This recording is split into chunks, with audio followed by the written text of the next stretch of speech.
Boa noite, pessoal. Aqui é o Matheus, aqui de Brusque, e eu vou fazer um unboxing, né? O pessoal gosta de fazer isso, de uma caneta de TDS que eu comprei pelo Mercado Livre e paguei R$ 29 mais frete. Pessoal, vamos abrir aqui primeiro então, né?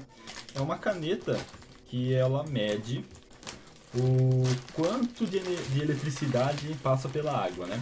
A água pura não conduz eletricidade, porém a água ela conduz eletricidade porque tem sais minerais dissolvidos nela.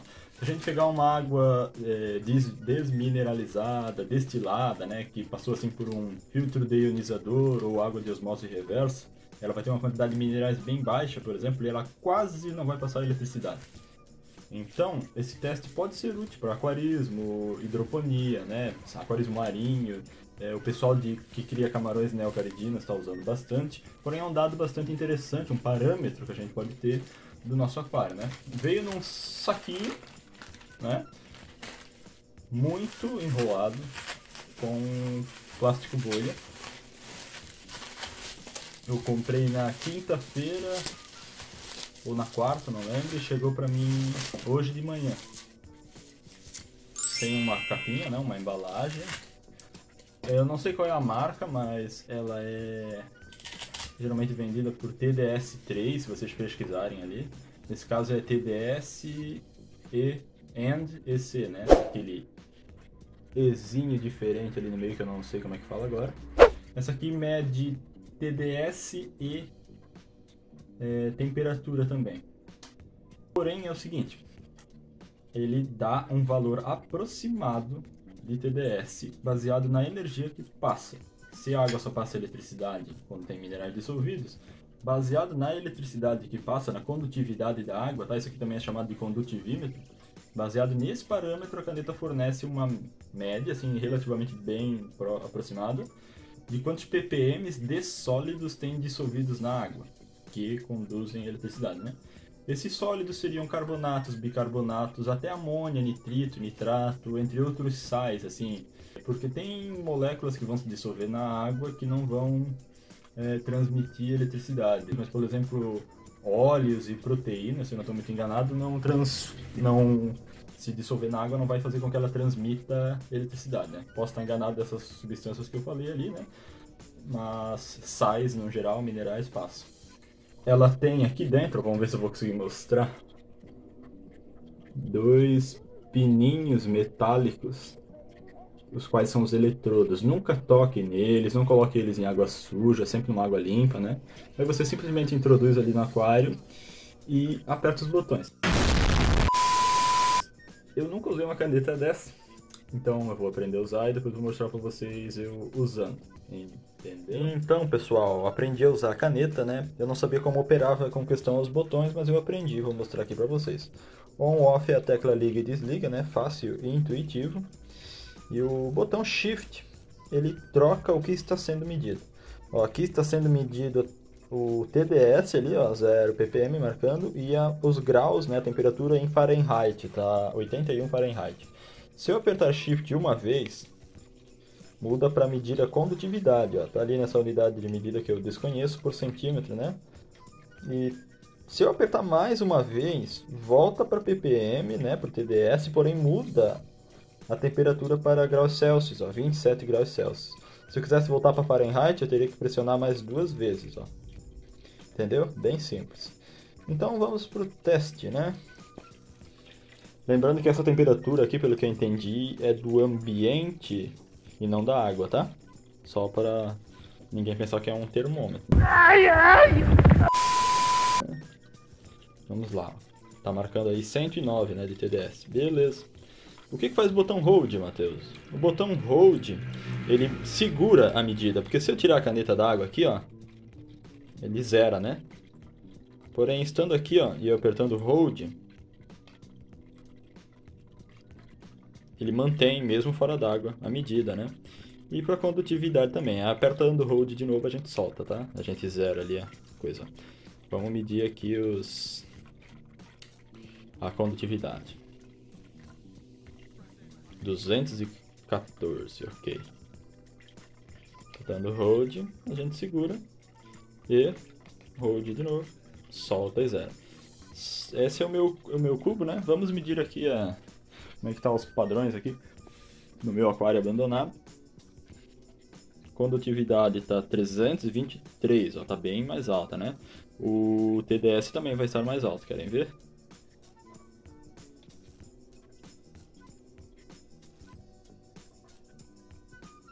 Ó, 161 contra 108, né? Que deu aqui no cubo. Então, pessoal, eu fui atrás das informações sobre a calibração da caneta, se precisa ou não, e eu descobri que precisa sim para a caneta de TDS fazer calibração. Tem uns modelos que não podem ser calibrados e isso é um problema, então se forem comprar, tentem comprar uma com função de calibração. Como é que faz? Você tem que ter um líquido, né, uma solução que você saiba exatamente qual é o ppm dele, ou no caso da caneta de pH, qual é o pH. Aí você sabendo que, por exemplo, você comprou ali, né, pelo Mercado Livre, uma solução ali que tem, por exemplo, né, 200 de ppm e pH 7.2, né? Para caneta tem que ser pelo pH, né? Pro TDS e o ppm. Aí, por exemplo, nessa minha caneta, a função dela para entrar no setor de calibração é assim: você segura o shift, a caneta vai ficar piscando. Aí você coloca ela no líquido lá, ela vai dar os ppms do líquido. Porém, no líquido, vamos supor que você comprou ali uma solução, né, de 200 ppm. Aí você coloca a sua caneta, ela está marcando 190, então ela está marcando para baixo. Você aperta aqui no botão on/off, que na verdade vai virar um botão de mais, até subir e chegar no 200. Aí você aperta shift de novo e sai da função de calibração e a sua caneta está calibrada. Na caneta do pH funciona de maneira análoga, no mesmo sentido, só que você vai ter que comprar uma solução para pH específica, né, do pH. Se você tiver, ou seu amigo, uma caneta de TDS que com certeza está perfeitamente regulada, você pode pegar uma água, medir o TDS com a caneta de seu amigo e ajustar o TDS ou o pH, né, da caneta sua até ficar igual ao do seu amigo. Aí pronto, está calibrado. Então, pessoal, qual seria a importância, né, o porquê medir o TDS, né, da água? É o seguinte, vamos fazer aqui algumas analogias, né? Quando a gente mede o pH, a gente vê o quão ácida ou quão alcalina a nossa água tá, né? De uma maneira leigamente falando, assim, né? Não tem como ter ácidos e bases ali ao mesmo tempo, eles vão reagir, o que tiver mais vai sobrar. Então a gente tem uma ideia do tipo de substância que tem dentro da nossa água, mas só olhando ácidos e bases. A gente não mede por outro olhar, vamos dizer assim. Quando a gente mede dureza, por exemplo, quando a gente mede o KH, a gente mede a quantidade de carbonatos que tem dissolvidos na água, né? E se a gente medir o GH, né, que é uma outra dureza, vamos dizer assim, a gente mede a quantidade de minerais que está dissolvidos. Porém, o testezinho ali feito com líquido e tal, ele se usa de uma outra maneira para indicar o quanto de minerais tem dissolvidos na água, enquanto este aparelhinho indica se usando de um outro processo, pela eletricidade. Pode ter substâncias que apareçam lá no GH, que interfiram no teste de GH, que não vão interferir aqui. Por exemplo, tem moléculas, tem compostos que não vão transmitir eletricidade, e esse aqui não vai pegar. Mas pode ser que lá no teste do GH interfira, tá? Eu não vou dar nomes aqui para vocês, porque eu não tenho bem certeza, né? Mas só aqui para vocês terem certeza, como tem classes bem diferentes, né? Tem sulfetos, cloreto, sulfato, nitrito, nitrato, amônia, aí temos o íon amônio, enfim, tem uma infinidade de classificações ali, né? Tem bastante. E algumas vão ser pegas de um lado, vão ser por um teste, e outras por outro. E assim, um teste de dureza é bem carinho, né? Seja GH ou KH. Nitrato também não é um teste muito barato, fosfato não é um teste muito barato.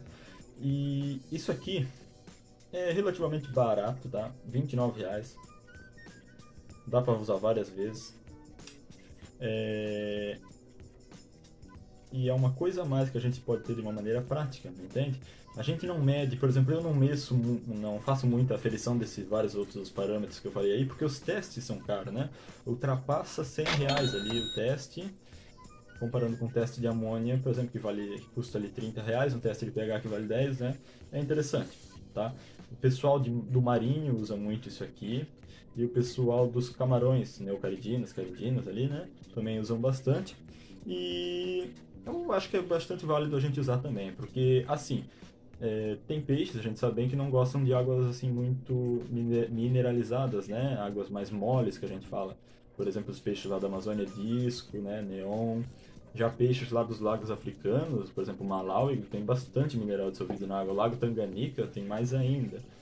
E água neutra não vai ter lá muito, né? Mas pelos valores que eu pesquisei, por exemplo, uma água mole lá da Amazônia para os neons seria em torno de no máximo de 100 ppm para baixo.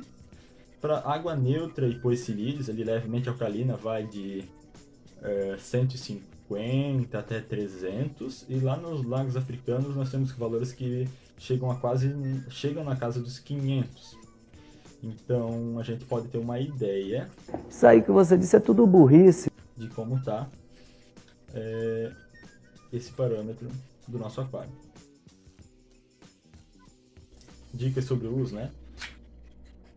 Evitar colocar em outras substâncias, não vamos colocar, não pode, né? Para não sujar esses eletrodos aqui, eles são de metal, pelo que eu sei é um metal de boa qualidade para não oxidar, mas mesmo assim depois de usar é bom a gente dar uma sacudidinha assim, só para pingar aquela água ali.